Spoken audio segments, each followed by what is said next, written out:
Radio Publique Africaine.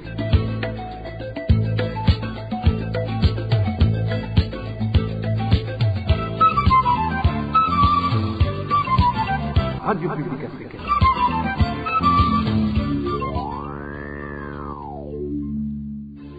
C'est le moment de suivre le journal parlé en français. À la présentation, Clovis Nyonzima. Nous sommes mercredi 24 septembre 2025. Bonjour et bienvenue, amis fidèles de la RPA, à ce journal dont voici les principaux titres. Ce matin, la voiture d'Agathon Rwasa, bien qu'il n'y était pas, a été prise en chasse par 4 hommes armés, faisant planer une menace sérieuse sur sa sécurité. Les réfugiés burundais des camps de Nyarugusu et Nduta subissent des pressions croissantes pour un rapatriement forcé marqué par la fermeture des écoles et la réduction des services. Pourtant, la présidente tanzanienne Samia Suluhu Hassan avait affirmé en 2021 que le Burundi doit d'abord garantir des conditions favorables pour un retour paisible des réfugiés. Et comme tous les mercredis, la deuxième partie de ce journal sera consacrée au mini-magazine au cœur de la société qui revient sur l'emprisonnement arbitraire de la journaliste Sandra Moroza. Voilà pour le sommaire. Tout de suite, le développement. Au voit son journal par la page sécurité. La sécurité de l'homme politique Agathon Rwasa est menacée. Ce matin, sa voiture a été pourchassée par 4 hommes armés, dont 2 en tenue policière et 2 autres en tenue civile. Mais le conducteur a pu leur échapper de justesse. Les détails sur cette filature musclée avec Josiane Mozaneza. Comme à l'accoutumée, le chauffeur du député Agathon Rwasa a amené ce matin les enfants de ce dernier à l'école. Mais avec le problème généralisé du carburant, au lieu de retourner au domicile de ce politicien, le chauffeur a garé sa voiture V8 de couleur blanche un peu plus loin, en attendant que midi sonne, afin de faire entrer les enfants. Quelque temps après s'être garé, un individu non encore identifié et en tenue civile s'est approché de ce véhicule et a commencé à prendre des photos en insistant sur la partie arrière où se trouve l'immatriculation. Peu de temps après, un policier armé s'est pointé côté chauffeur. Il a sommé de baisser les vitres, ce que le chauffeur s'est empressé de faire. Mais le policier a insisté et lui a intimé l'ordre de baisser toutes les vitres. Inquiet, le chauffeur en question a jeté un coup d'œil dans le rétroviseur et s'est rendu compte qu'il y avait une voiture noire teintée de type Voxy garée à quelques mètres. Et comme la voiture en question n'avait pas d'immatriculation, le chauffeur a pris peur et a pris fuite. S'en est alors suivi une course-poursuite jusqu'après que le policier qui venait d'apostropher le chauffeur de Rwasa ait pris place dans la fameuse Voxy. De l'avenue Muyinga en passant par la chaussée Prince Louis Rwagasore, la voiture en question était toujours à ses trousses. Selon des sources proches du député Rwasa, son chauffeur s'est dirigé vers le jardin public, direction la maison de la presse, et pour semer ses poursuivants, il a contourné l'IPA et a emprunté une route en pavé menant vers le quartier Gatoke. Ceux qui le poursuivaient ont pris la route parallèle, espérant pouvoir lui barrer la route, mais ce fut peine perdue car, ayant découvert leur manège, le chauffeur les a pris de court et a fait marche arrière jusqu'au boulevard Nedzgisao, plus connu sous le nom de boulevard du 28 novembre. Même si ceux qui en avaient après lui n'ont pas pu être identifiés, des témoins oculaires font savoir que cette Voxy avait à son bord 4 personnes toutes armées, 2 en tenue policière et 2 en tenue civile. Ces informations sont confirmées par l'honorable Agathon Rwasa en personne, qui fait également savoir qu'il n'était pas à bord de son véhicule, car resté à son domicile. Pour le moment, l'on ignore toujours la raison derrière cette tentative ratée,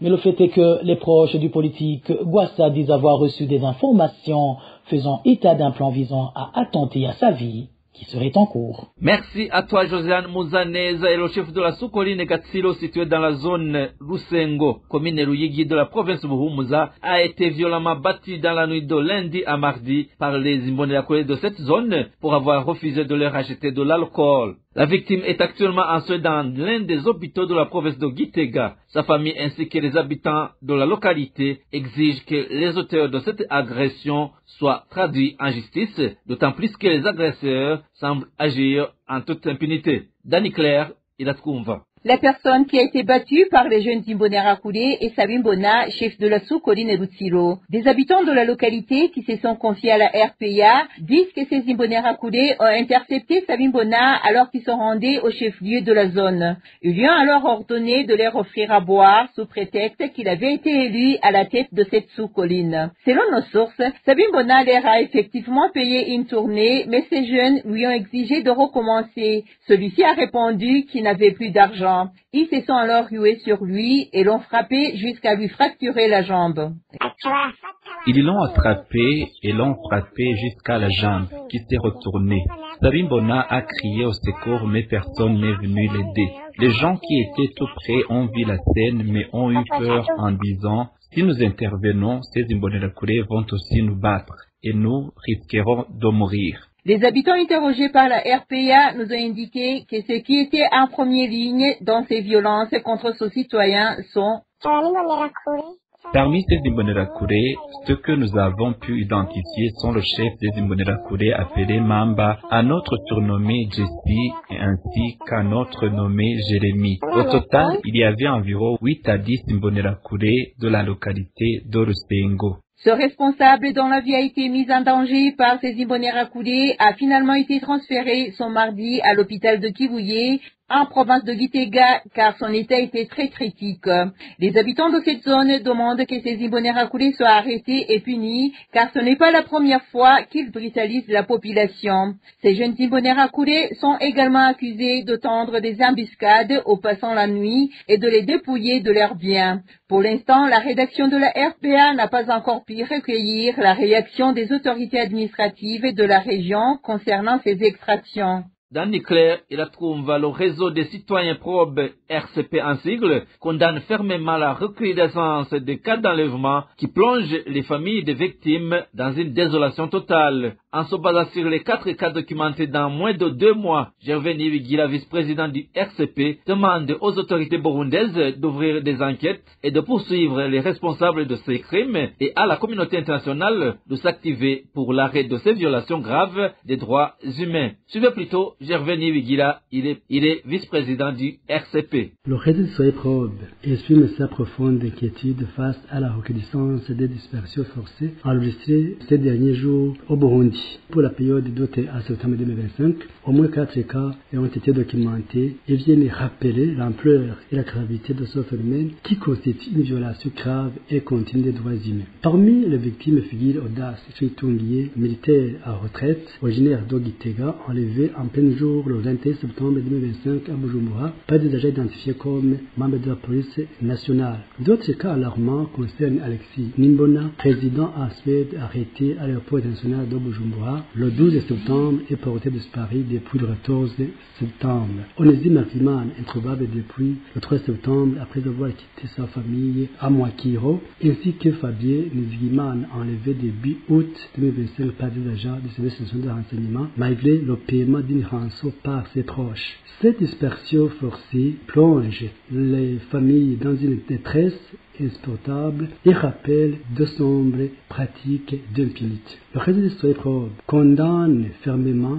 ces actes contraires au droit national et aux engagements internationaux du Burundi, notamment la Convention internationale pour la protection de toutes les personnes contre les dispersions forcées, exige la révélation du sort des victimes, appelle les autorités burundaises à ouvrir sans délai des enquêtes indépendantes, à poursuivre les responsables de ces crimes et à garantir le droit des familles à la vérité, à la justice et à la réparation. Invite la communauté internationale et les mécanismes des Nations Unies à intensifier leur suivi et leur pression afin que cessent ces violations graves des droits humains au Burundi. Page réfugiés pour continuer, je vous le disais en titre, les mesures contraignantes des réfugiés burundais en Tanzanie à rentrer de force commencent à être mises en place. Au canton Nyaragusu, les écoles maternelles et secondaires ont été fermées sur ordre de l'adjoint du responsable du camp. Très peu d'églises restent ouvertes. Les réfugiés burundais estiment que ces mesures sont directement liées à la décision du gouvernement tanzanien de procéder à leur rapatriement forcé. Ce lundi, l'officier chargé des opérations a annoncé que la mise en œuvre de ce rapatriement était imminente. Plus de détails avec Balthazar Miburo. Dans le cas de Nyarugusu, les écoles maternelles accueillant les enfants âgés de 4 à 5 ont été fermées ce mardi. Le mercredi matin, à l'arrivée des enseignants et des élèves du secondaire, Hanfoulé Mirima, la juridique responsable du cas, leur a ordonné de rentrer chez eux et a exigé la fermeture immédiate des salles de classe. Selon notre source, aucune explication n'a été donnée, ni sur les raisons de cette fermeture, ni sur la date éventuelle de reprise des cours. Nous sommes menacés et nous estimons que la situation est très grave. Toutes les écoles secondaires ainsi que les écoles maternelles ont été fermées. Cela signifie que les établissements Watuyu et Hope ont été fermés alors qu'ils accueillaient des élèves dans différentes sections. Aucune école secondaire n'a été épargnée. Quel sera alors l'avenir de ces élèves?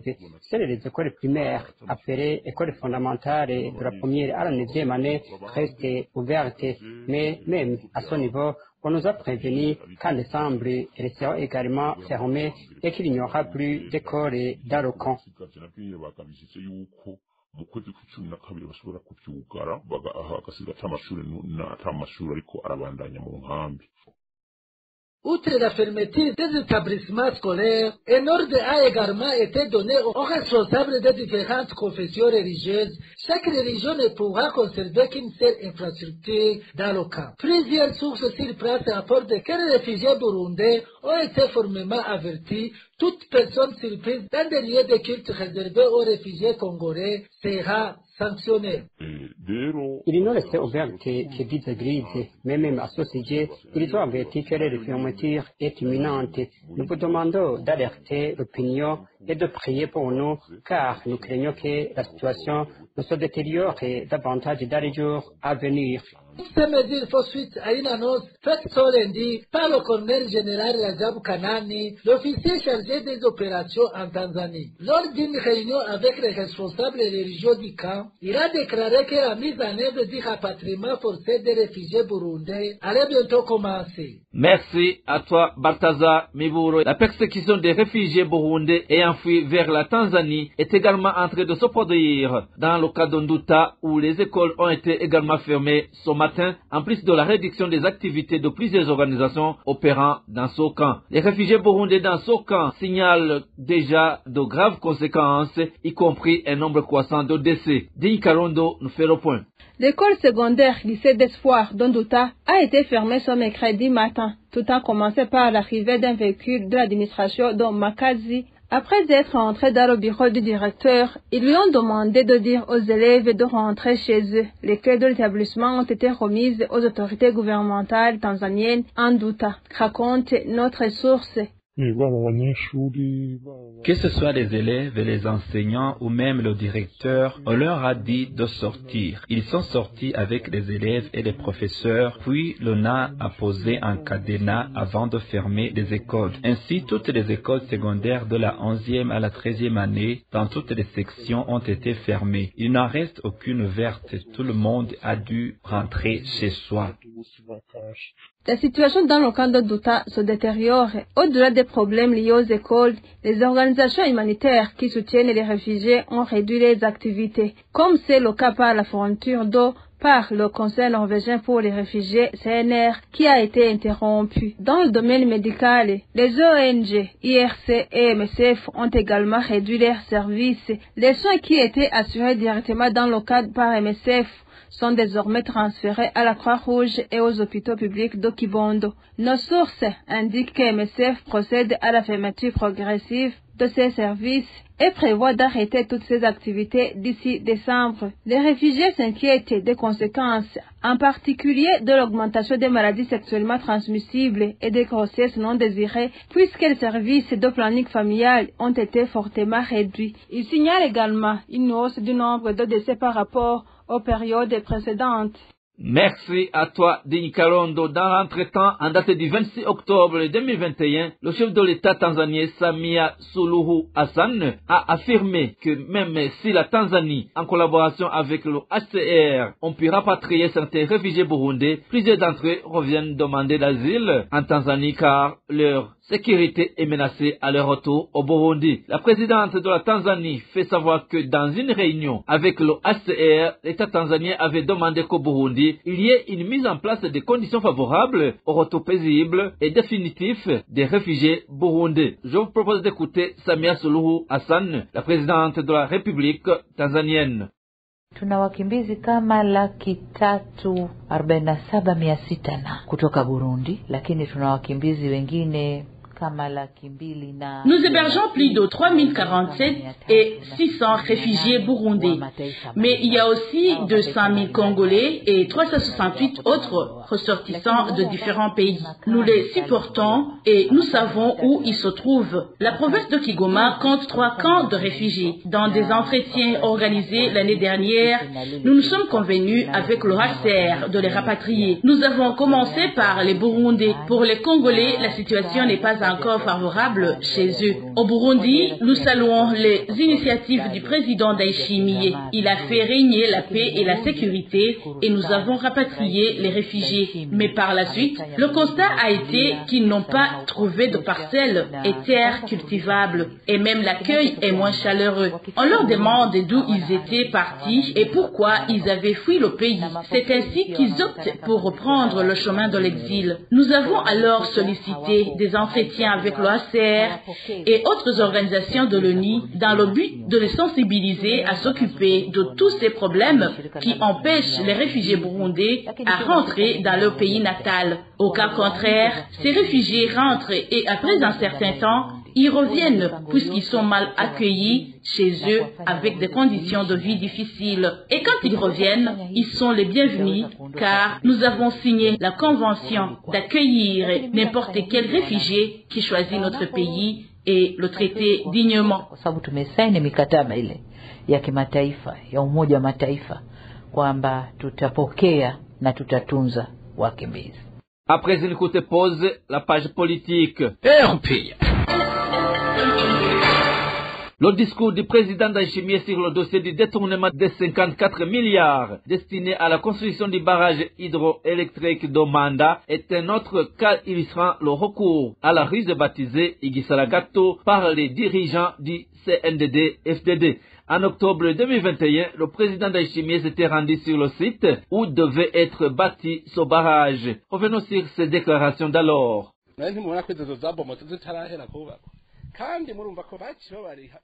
Vous voyez que ces maisons sont détruites avant même la fin de leur construction et ils les ont payées 60% du coût total.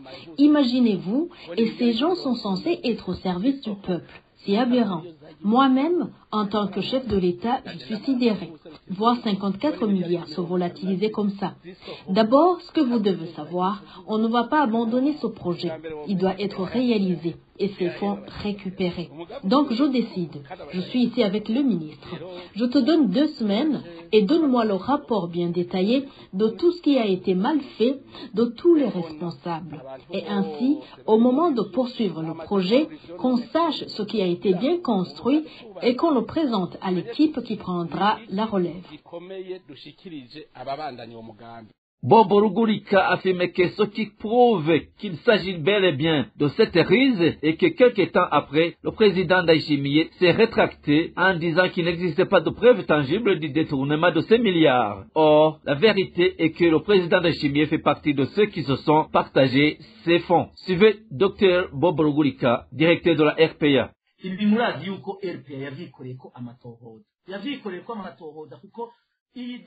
Vous savez que la RPA a fait ses enquêtes sur ce dossier. Ce dossier implique des personnes de haut rang dans le pays et certaines d'entre elles nous ont aidés dans nos enquêtes. Ces 54 milliards ont été pris des caisses de l'État sous la présidence de Feu Pierre Nkurunziza. Évariste Ndayishimiye était à cette époque secrétaire général du parti CNDD-FDD. Les investigations de la RPA, qui ont été même diffusées, montrent que ces 54 milliards ont été répartis entre 7 personnes, parmi lesquelles l'ancien président Nkurunziza, son ancien chef de cabinet civil, le général Tibia, Gabriel Nizigama, ainsi que Évariste Ndayishimiye. Il y avait aussi le ministre de l'énergie et des mines de l'époque, comme Manirakiza et 3 autres personnes. harimo n'abandi bantu batatu ariko icyo nshaka kuvuga perezida Evariste Ndayishimiye igituma ariwe nshaka kuvuga cyane icyo gihe barafashe bagabura imiliyaridi. Alors, pourquoi j'insiste sur le président Ndayishimiye? Chacun de ces 7 personnes a eu 7 milliards. Evariste Ndayishimiye a reçu ces 7 milliards. Et au sein du CNDD-FDD, quand ils détournent des fonds quelconques, ils essaient de se partager l'argent entre un certain nombre de Bagumyabanga pour qu'ils restent loyaux et protègent le système. Evariste Ndayishimiye, comme c'était lui le patron du parti, on lui a donné 7 autres milliards à répartir entre ce groupe de Bagumyabanga. Donc en tout, Ndayishimiye a eu 14 milliards. Et vous comprenez que personne ne fait le suivi pour savoir qui a reçu combien, car ce sont des affaires menées dans l'ombre. Comprenez donc que Ndayishimiye a joué un rôle important dans ce dossier. Vous l'avez vu aller sur le site où devait être construit ce barrage. Il a pleurniché, jouant les choqués. Il avait donné un délai d'1 mois. Je ne sais pas si vous vous rappelez que, quelque temps après, des médias locaux l'ont interrogé sur le dossier lors d'une conférence publique.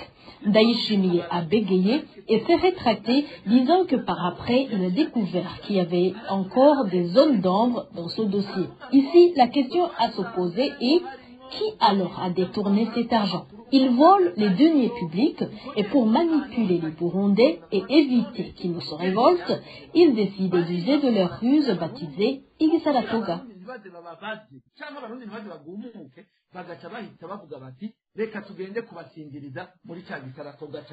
Dans notre édition de demain, nous reviendrons sur l'utilisation de cette ruse par le président Ndayishimiye dans les affaires liées à la sécurité. Poursuivons notre journal par la page éducation. Le directeur du lycée technique communal de Mishiha en province de Buhumuza est accusé de la corruption dans le recrutement de nouveaux enseignants pour cette année scolaire 2025-2026. Selon certains acteurs dans le domaine de l'éducation dans cette province, ce directeur a délivré des attestations de bénévolat à des personnes qui n'ont jamais accompli cette mission afin qu'elles soient privilégiées dans la sélection comme cela est préconisé par le ministère. Le point avec Janvier Ninahazwe. À travers le programme de recruter les nouveaux enseignants pour cette année scolaire 2025-2026 afin de combler les classes vacantes d'enseignants dans les établissements scolaires publics, il est stipulé que des enseignants jusque-là bénévoles soient prioritairement concernés. Se cachant derrière cette mesure, le directeur du lycée communal Mishiha, nommé Xavier Chiza, nous sommes dans Changuzo, province Buhumuza, collecte des pots de vin pour délivrer illégalement des attestations de bénévolat aux non-ayants droit qui n'ont pas exercé sauf volontariat, déplorent les acteurs du secteur de l'éducation dans cette circonscription.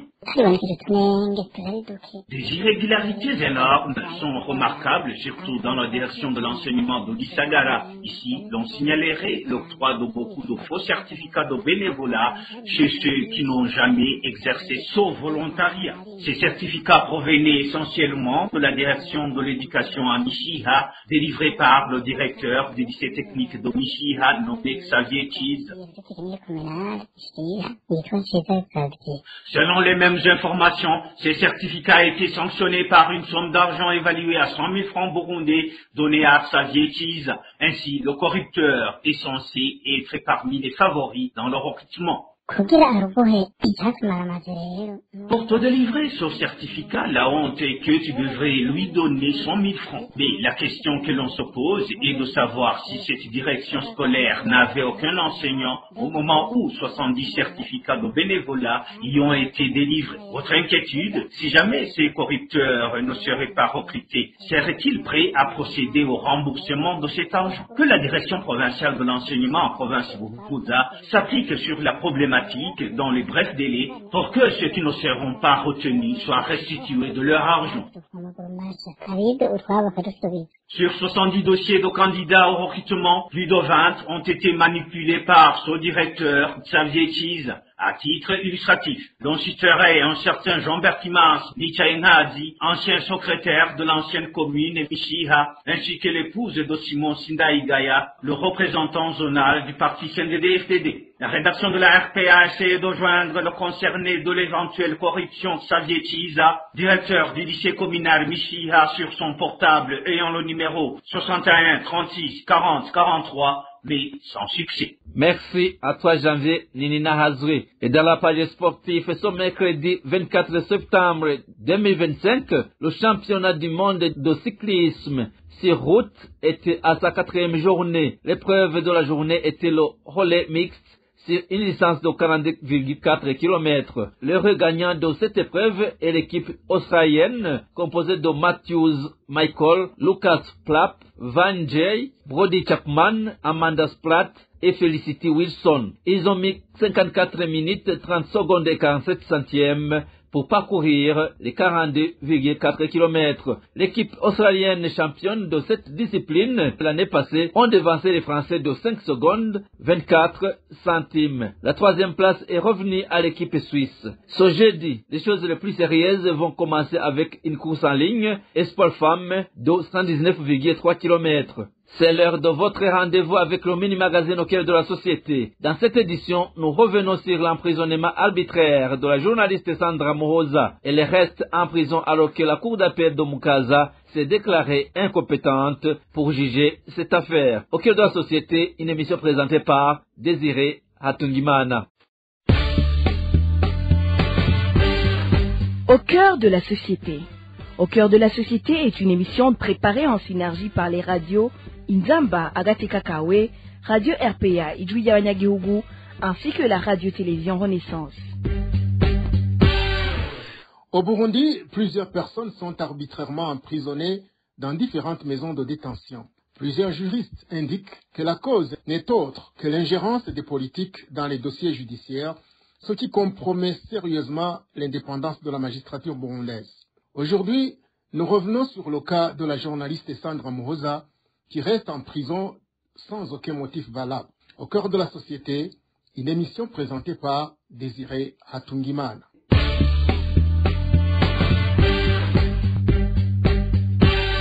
Cela fait plus de 3 mois que la journaliste Sandra Muhoza est détenue à la prison de Mhimba sans aucune base légale. Cette incarcération fait suite à la décision de la cour d'appel de Mukaza de se déclarer incompétente à juger l'affaire, le délit présumé n'ayant pas été commis dans la ville de Bujumbura.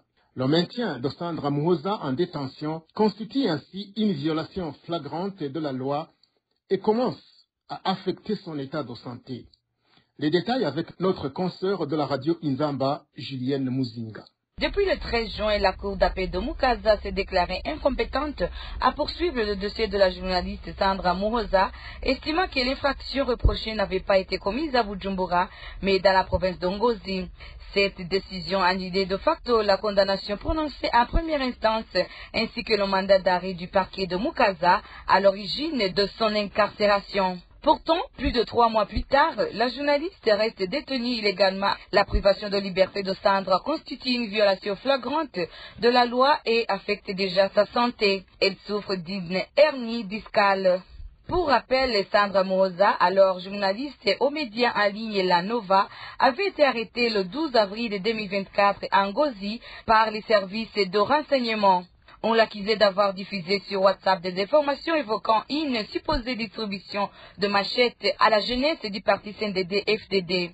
Le 16 décembre 2024, le tribunal de grande instance de Mukaza l'avait condamné à 21 mois de prison ferme, dont 18 pour atteinte à l'intégrité du territoire national et 3 pour inaversion raciale. Une décision vivement dénoncée par ses avocats, les associations de journalistes et les organisations de défense des droits humains. Merci Julienne. L'emprisonnement de la journaliste Sandra Muhoza, qui illustre comment le pouvoir burundais utilise la justice pour empêcher toute personne d'oser s'exprimer contre lui.